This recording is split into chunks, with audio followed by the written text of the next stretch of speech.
Good evening and welcome to another edition of Biznesowy Rollercoaster. My guest today is Peter Horsten. Peter was born, raised and studied in the Netherlands, and for over 25 years now Peter has been advising enterprise and individuals on the best software solutions for their various needs. In 2006 Peter co-founded Goyello, a consultancy firm specializing in software solutions, and Goyello have gone from strength to strength here in Olivia Business Centre, and in 2018 were acquired by Aspire Systems. Peter says he is amazed by technology and inspired by people, a motive which has proven itself again and again throughout Peter's life. So without further ado, I bring you Peter Horsten. Peter, thank you very much. Thank you very much for joining us this afternoon. Thank you very much for having me here. It's our pleasure. This evening. This evening. Peter, perhaps to start with, you could tell us a little bit about yourself, your life through to from the Netherlands to how you ended up here today in Olivia. Yeah, I'm Dutch from origin. Born in the south of the Netherlands. We always say that's the more friendly part. There it's gezellig. You cannot translate that into English, unfortunately. It's one of those typical Dutch words. Studied electronics sociology, went on into a professional career, quite soon the management track. There I was missing something because I really wanted to go back to the content, let's say. So I've been working as a consultant, advising companies around technology. In the beginning it was more hardware, later on it became a bit more software. While studying sociology, I visited Gdansk. I fell in love with this beautiful city. Slightly later I fell in love with a beautiful lady, and that made me coming back to Gdansk. And in 2006, like you mentioned, we felt something like it's time for a new adventure, a new journey, and we concluded that maybe finally we should consider, for me, moving towards Poland, for my wife moving back to Poland. So we did. So by this time you were married already? Yeah, that already happened in 1998. Okay, wow. So 3 sons, by now big boys, all very sporty. Myself, I'm also doing a lot of triathlons, which means a lot of training across the week. So quite an active life, and at the moment enjoying a bit of free time because, as you mentioned, Goyello, after 12 successful years, got acquired by Aspire. I stayed for the integration process for another 2 years, but at the beginning of this year I felt that my job was basically done and that a potential new journey or maybe a new roller coaster, because the Goyello time has been quite a roller coaster. I also have used that picture quite a few times in presentations with our team. Now looking around what will be next. Okay, brilliant. So as you mentioned, it's with Goyello, it's been a roller coaster, and this is the theme of our webinars. Perhaps you could tell us about some times where you've experienced a crisis situation that has resulted in a positive change despite it being probably not feeling like that at the time. Yeah, we started in 2006, so we moved to Gdansk in 2007, and quite a few people will remember that was not potentially the best timing to start a new business, because a little bit later we were in the middle of the financial crisis, which, depending on the country, lasted from, let's say, 2008 up to 2011. And that's exactly the time that we were looking for new clients. And a few of our clients really didn't get the money from the bank anymore for their investments, which meant that we had to release people. Because what happens, people don't have the money, they stop paying or postpone payment. So on paper we had a beautiful company, perfect revenue, but the liquidity to pay the salaries was not there. And that was really a tough period in our whole journey, because releasing people who are performing, right, nice people, because you just cannot afford, because clients don't start their projects. Yeah, that's not a nice message, because how to explain? You know? Yeah. If you can just say, hey, we don't match or whatever, then it's clear. But those were really, now then I had a few bad nights. But yeah, at the same time, it also made us really creative, because with little money, we tried to do as much as possible. Because as a self-funded company, we were really aware that we had to earn every grosh before we could spend it. And especially in those days, that demanded a lot of creativity. So when you get through that phase as a team, but also as founders, you feel quite self-convinced that you can bring that company further, but also that you can do it together. That was a big learning for us. It made us really innovative, creative, with the little amount of money we had. Okay, so is that the biggest positive that you would draw from that situation, that your creativity was really spurred on? In multiple ways, yes. It also made us, stimulated us, or even forced us to look at different markets. Because in the beginning we were rather focused on the Dutch market to find our clients. But at a certain moment also the Dutch market got hit. But then, for example, the UK or even more the US was doing already better. And fortunately we managed to find clients there. So it also made us diversify quicker than we probably would have done otherwise. Okay. Which later on facilitated our continuous growth. Poland didn't have such a tough crisis, so we also managed to find a Polish client, for example, which is still with the company till date. Right. So that really became a nice partnership. So that was our most important lesson, to diversify and internally to be really creative with the money we had. Okay. And you don't have to spend a lot of money to have a lot of fun together. A very simple example, the Christmas party. We always had a Christmas party with the team from the year one, and step by step that became a bit more of an expensive party, let's say. So how many people were on your party year one? Year one, 15. Okay. Max, maybe 15. Okay. But when the tide was a bit more tough, we were around 30 people. So we said to the team, okay, we want to have a Christmas party, but we don't have the big budget. And then a few guys from the team just said, but we can go bowling, have a pizza, fine to us, doesn't have to be more. And indeed, bowling, pizza, beer, one of the best parties we had over our whole lifetime, to be honest. Excellent. Yeah, good ingredients for a party, for sure. You don't need much more. Okay. So you mentioned that these difficult times spurred your creativity on. What else is a driver for your creativity and for your inspiration? What inspires you and what drives you? From a very young age, I was really amazed, as you already mentioned, by technology and the potential it had. As a little boy, I was so amazed when I picked up the phone. In those days, we still picked up the phone. Now I'm starting to feel old.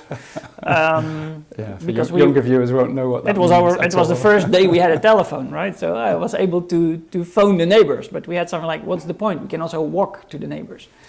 But yeah, okay, then we also could call our grandmother in a village a bit further on, so that was useful. But the very fact that you could hear each other was really amazing. Today, nobody will question that. It's an absolute normal. Given. Yeah. But in those days, it was really something special. So that really, I realized something like, wow, technology, that's really great. But there is also a drawback if you only think from the perspective of technology.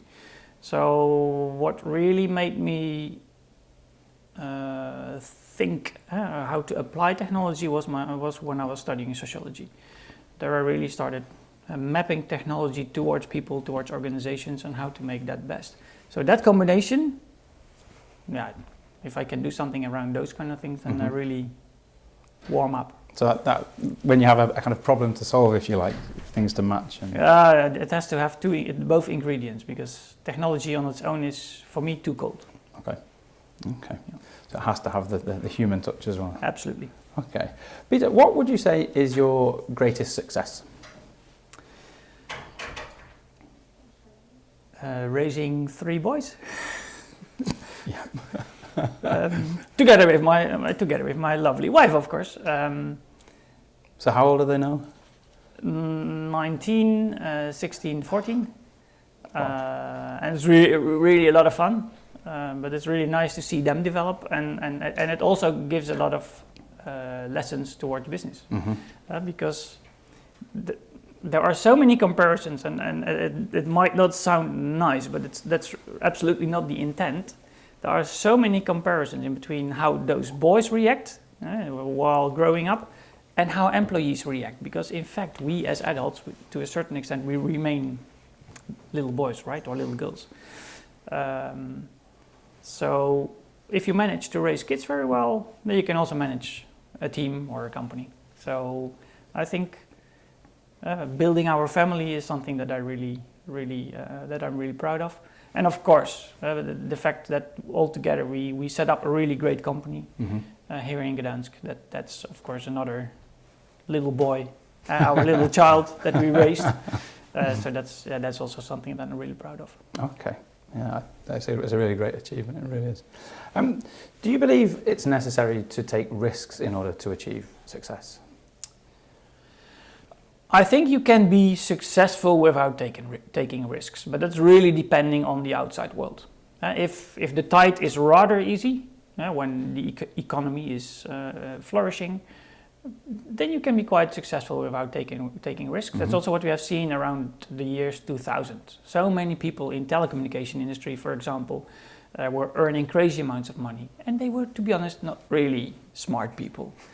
They just were in the right job at the right time at the right place. But when the crisis hit there, you immediately noticed who were the good managers, who were the entrepreneurs. And those are the people who are not necessarily going the pathways. They find a better road, which might in the beginning look a bit more risky, but in the end brings more wealth or more success. So I think you need to be able to follow your intuition, and sometimes to say, okay, I don't know why, but it feels okay. It might be risky, but if we don't try, you never know. So yeah, to become really successful, I think you need to be able and willing to take risk. Okay. So when times are good, maybe not so much if you want to achieve moderate then it's success. Easier. But if you want big success, or when things are a bit more tricky, you have to step outside of that comfort zone. Yeah, because you cannot predict everything, or to be honest, most decisions you take during the day as a business owner have a lot of uncertainty. Mm-hmm. So yeah, there you are taking a risk. So if you only go for the safe way, then yeah, okay, it will be flat growth. I think if at all, it might also go down the drain. Okay, so we're talking growth going up the roller coaster. On the downside, or the potential downside, what do you see as the biggest enemy of motivation? For the entrepreneur? For the entrepreneur, for a regular business person, a regular worker, for anybody? I think in general, a lack of reward, or the opposite, punishment, is what people will really demotivate. Mm-hmm. On the contrary, how can you then motivate people? I think by giving them a lot of space, trust. Give them the space to experiment.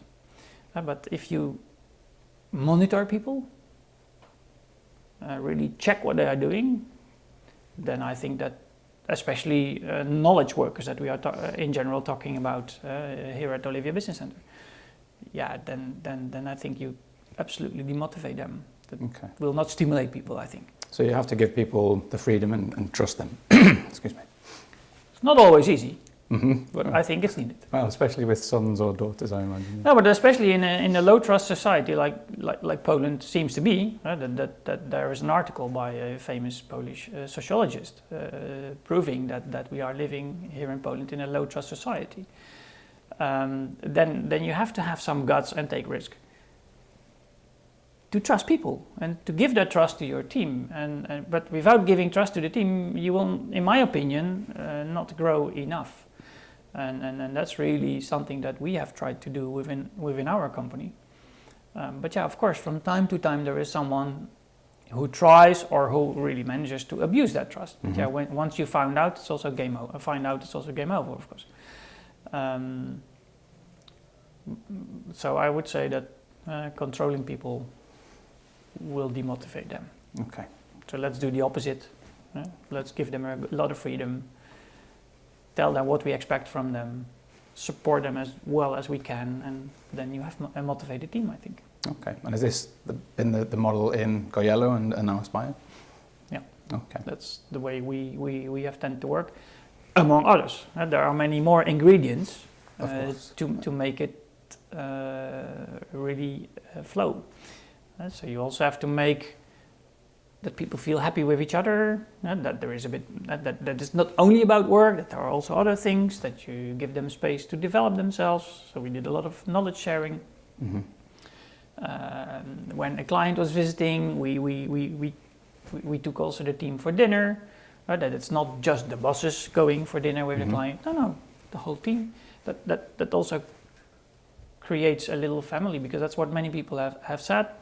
Many of our colleagues across those years are still meeting with each other. Okay. Then, in my opinion, we have done a good job. Yeah. All together. Yeah. That's not that a few people did a good job. No, all together we really made that culture, that company culture. Okay. That binds people. So, based on your experiences, Peter, if you had 3 pieces of advice to give to people, this could be from personal or from a business perspective, to be successful, what would those 3 pieces of advice be? Now, first of all, I would say be ambitious. Dare to have a passion. That's something that was always a question in my job interviews, and I found that for people, both in Holland and in Poland, by the way, it's hard to answer, but I think it starts there, because if you do not know what you want, how do we then know that what we want together will work? So really work on your own passion first. Try to find that out, and then try to match that with a company that you want to join or a business you want to set up. If you work with people, dare to trust them. Even though it's hard in the beginning, just give that trust, because it will really give a lot back. And what has always been very important to me is be honest and open, because it's very easy to have little lies, to cover up certain things, but sooner or later the truth will always pop up. But that can really hit dramatically back. So that's also what we really tried to train our team. So when they would try to cover up something, no, better tell the client immediately that you will not manage a deadline or whatever, because then you can still discuss it with each other. If they hear 5 to 12 or sometimes 5 past 12 that you didn't manage the deadline of 12, they will not be happy. So be transparent, be open, be honest. Okay, so dare to dream, dare to trust in people, and dare to be honest. Absolutely. Okay, sounds like good advice to follow. Okay, Peter, final question for today. Could you tell us about the person that has inspired you most? Apart from the standard ones like Steve Jobs, Richard Branson, from whom you can really learn a lot. During different periods in my life, I've been inspired by really different people. When I was young, it was my uncle who was working in telecommunications. Later on, it was a psychologist that showed me the human side, and that's where I started mapping those 2 fields. And later on, it was my lovely wife who has certain capabilities that I don't have and that challenge me again. So I cannot really say, that's the single person that has been inspiring me. It's really, there have been really many people who put, during the roller coaster or during the journey, who had to deliver some ingredients to make it all work. So lots of inspiration. A lot of inspiration. Brilliant. But that's also a very important lesson. Dare others to inspire you. Don't try to do everything on your own, because others have so much to bring to you. And that's what we learned when we decided to move. Because when you start sharing that story, people start thinking for you, helping you. So very last minute, we got arranged all kind of things just by sharing what we were looking for. So for some people, our journey seemed really a risky one. Mm-hmm. For us, it was a project where we just managed milestone after milestone after milestone, and we were just doing.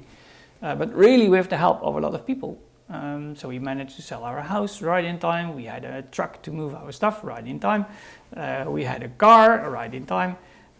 When we needed an office here, we had it right in time. When we had a project and we needed people, we had them right in time. Thanks to the sourcing network, you could say. But you really have to share then with others what you would like to achieve. And then it's not as risky as it looks to others. No. Okay, Peter, thank you very much for sharing with us today. And join us in 2 weeks' time for another business roller coaster.